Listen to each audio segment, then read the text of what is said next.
Well, similar to how Elvis himself was the king of rock and roll, this might just be king of the biopics.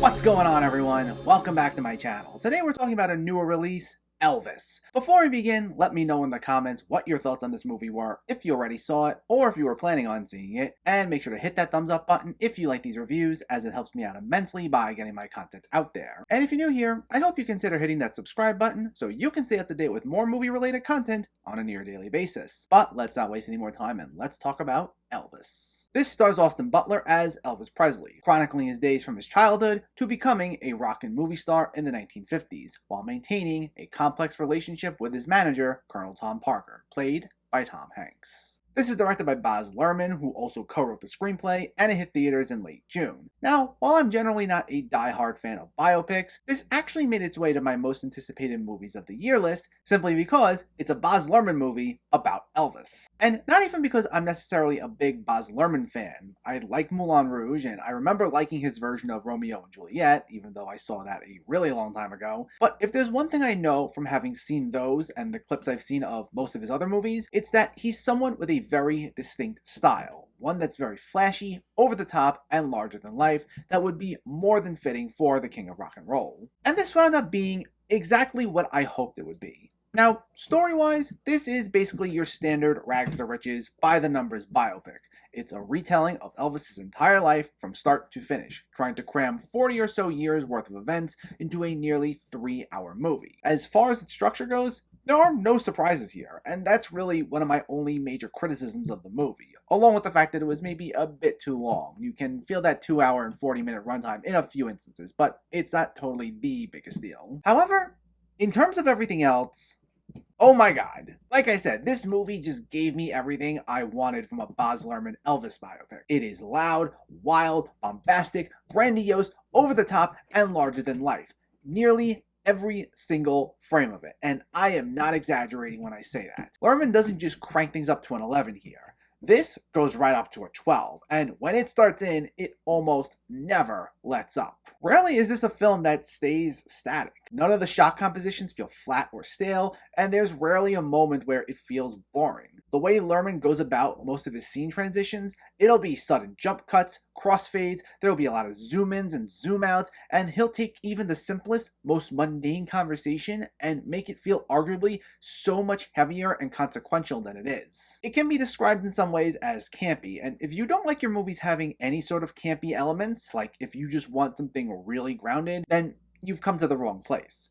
Luhrmann set the tone for what this movie is going to be like within the first few minutes, told through a framing device of Colonel Parker on his deathbed, being reminded of his time managing Presley, which causes him to recount the movie's events to us. And the way it's done, it's very reminiscent of that opening scene in Citizen Kane, when we hear the dying Kane say, "Rosebud," and it's played as this grand moment that sets the stage for that movie's tone. It's a very similar thing here, where we see Parker's life flashing before his eyes, and he imagines himself running out in the open, but in his hospital nightgown, before it suddenly jump cuts to these brief moments of Elvis in concert, and then we get all these zoom-ins to all these different moments in their lives. And this is all before we actually just settle on one time period. Like, that's within just the first few minutes, and it only gets wilder from there. And I will have to reiterate, this style is one of the primary reasons why I like this so much, because this sort of framing device is something we've seen so many times before in countless other movies. And had this been in lesser hands, the way this would have been presented would have been a little flatter, with more of an overly sentimental score, and it would have just felt very weighty and grounded, and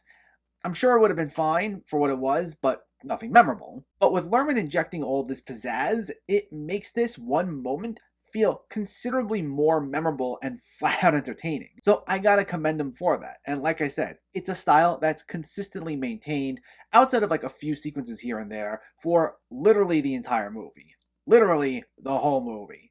And I loved it. But considering Parker narrates this entire movie, we should talk a little more about Tom Hanks' performance. Now, we got a good look of how he'd be in the trailers, like we heard him speak there, and we get a full look at him numerous times, but I still feel like that didn't fully prepare us for what we eventually got here. Like, the single campiest element of this entire movie is Hanks himself. Now, it's definitely not an accurate portrayal of the actual Parker, because I went and watched interviews with the real Parker, and he doesn't even sound remotely like Hanks does here. Hanks instead goes for something more like Colonel Sanders. It's like he took his performance from The Lady Killers and just cranked up the most ridiculous and campiest aspects of it and just stays there the entire movie. Like, he sounds pretty much like a cartoon character, especially as he does utter some of the movie's silliest lines, including one memorable exchange where Presley's supposed to sing Here Comes Santa Claus for a guest appearance on a show, and Parker then harps on that notion when he's not singing it for this entire scene. Like, that's the sort of stuff we get from him all throughout this. Plus, as I mentioned, he also narrates this entire movie, so all that over-the-top line delivery is with us in, like, nearly every single scene. Now, I'm not normally a huge fan of injecting too much voiceover in movies, as it's used as an excuse to just explain a lot of things away instead of showing us stuff,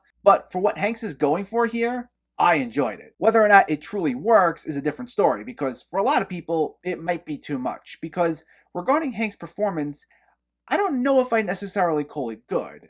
It's incredibly entertaining, don't get me wrong there, and I had an absolute blast with it, but I don't know if I can confidently say I had a blast with it for all the right reasons. Again, it's just so cartoonish. It ultimately fits for the bombastic, frantic energy that the rest of the film goes for, and because it's Tom Hanks, the man never truly gives a bad performance, even if he's in a movie that isn't all that good, but I don't know if I necessarily call this a great performance. It's more like it's just fun. But I'll gladly take a fun performance like this than something that takes itself way too seriously, because I had a big old smile on my face for most of the time he was on screen. Which admittedly is a bit weird to say, considering that Parker is most certainly the villain of the story, as much as he says he isn't. And a lot of the film's focus is on the toxic relationship between him and Presley and the way Parker manipulated him and tried maintaining control of him for his entire career.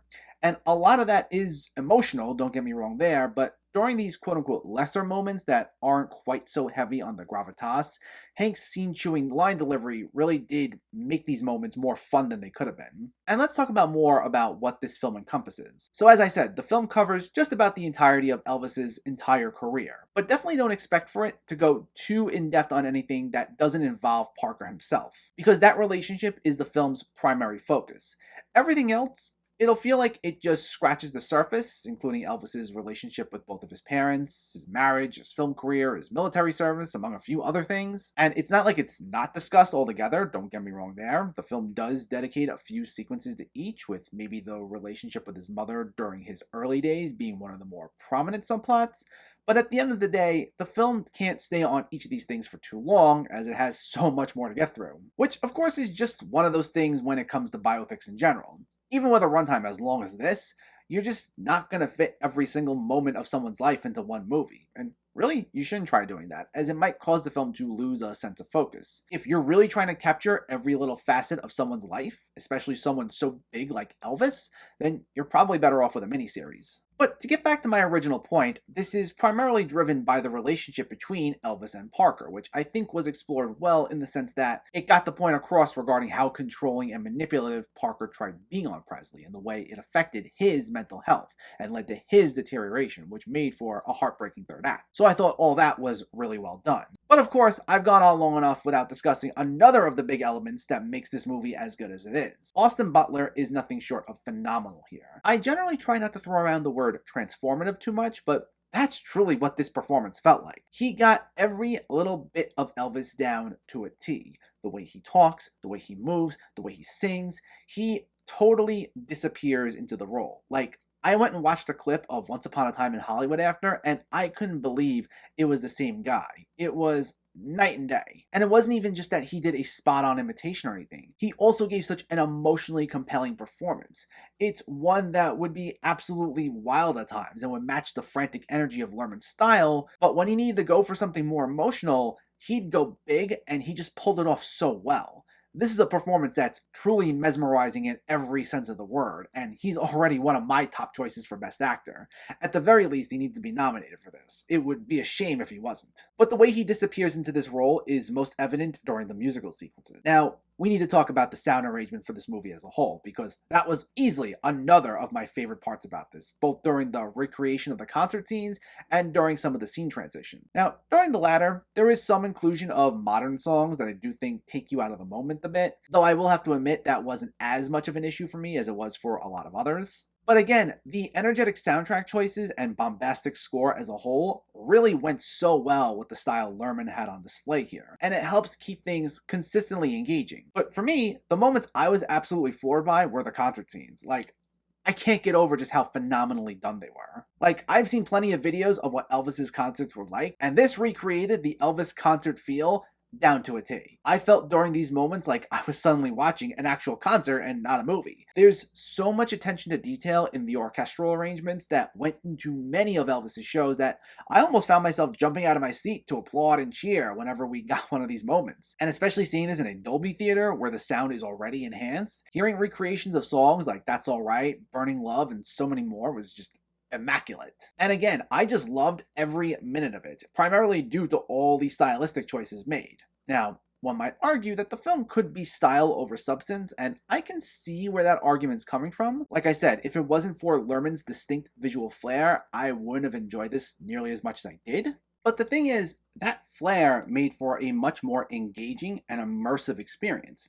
It turned a story within a very by-the-numbers genre into something much more fun than I could have ever thought it would be. And that can go a long way, especially as it shows the director did his job. To me, and I'm sure most of you will agree, a great director isn't just someone who can tell a cohesive story. It's someone who can do so while putting a very distinct stamp on it. And Luhrmann's one of those directors who, when you watch his movies, you 100% know they're his. And say what you want about him, maybe that style isn't for you, but to me, that makes him a great director. And I say that as someone who's not even a die-hard fan of his, but he really enhances the experience here. Plus, it's not like this movie's altogether emotionally hollow. Yes, it's very over the top and frantic and in your face, as I've been saying, but also like I've been saying, it also goes just as big during its more emotional sequences. And because of just how good Butler's performance is, he really makes you feel for Elvis as a character here. Even if the movie does only dedicate so much time to certain parts of Elvis's life, they still hit on an emotional level for just how Butler gives it his all each and every time. So the dramatic beats all resonate at the end of the day. Even if it's not exactly the most complex movie out there, it's still the furthest thing from style over substance.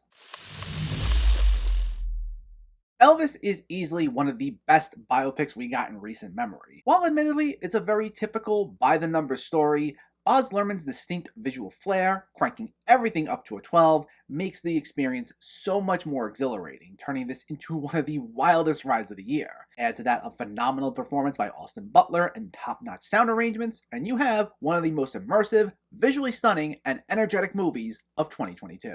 Elvis gets a 9 out of 10.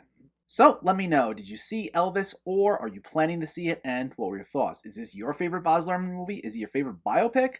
Let me know in the comments below so we can discuss. Also, if you enjoyed this video, please give it a like and share it. And for more movie reviews and film discussion, please make sure to hit that subscribe button to stay updated. Thanks for watching everyone and keep having fun with film.